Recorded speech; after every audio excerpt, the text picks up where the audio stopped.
This is lesson number 2 or activity number 2. You'll need the cones later on for the next variation of this activity, so I'll put them down here. I've got my handball target because this is a handball activity. Placing the ball down.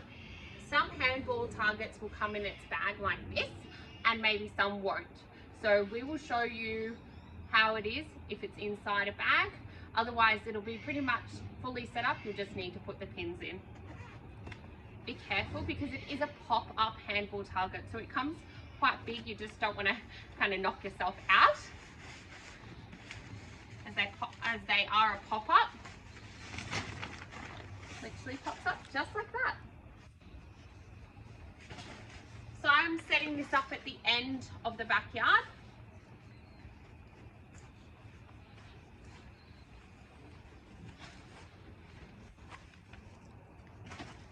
Don't stress, you don't have to be super handy to kind of set this up. It will fall down if you don't have the pins in place, so making sure that the pins are in place.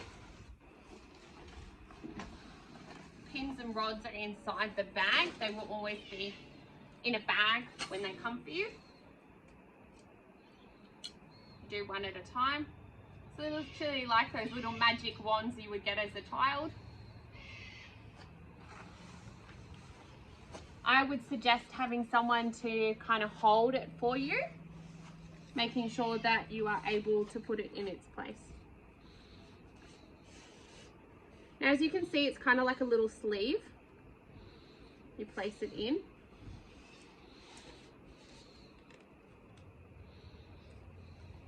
Literally, it's like a long rod that goes in the sleeve. You zip it up.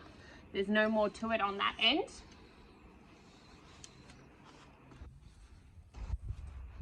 Again, please don't get children to set this up. It is important that you as a parent or the guardian are setting this up.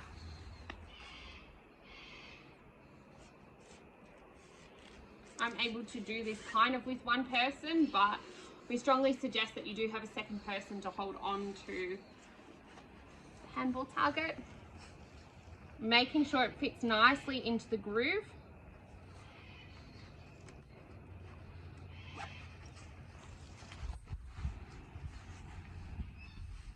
Now, if you're on grass, you put in the pins. If you're not on grass, don't put in the pins.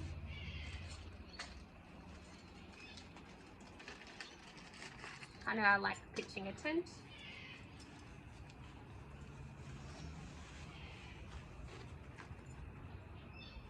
You don't need a hammer or anything to bang it in. That's one.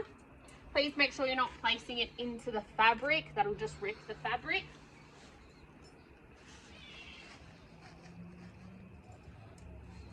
It also helps if it is a windy day to have these placed in. Here's a little kind of handy tip. If you don't have grass, don't stress. You can literally get something that is a little bit stronger to place maybe in the grooves or in the corners, just to kind of hold the handball target down into place, because we understand everyone's backyard's a little bit different. So yeah, again, if you are on concrete or you have a courtyard, just put something in place, maybe like a pot that's not going to rip the fabric, and yeah, that'll allow the handball target to stay in place even on a windy day. Again, same sort of concept, making sure you're doing each side.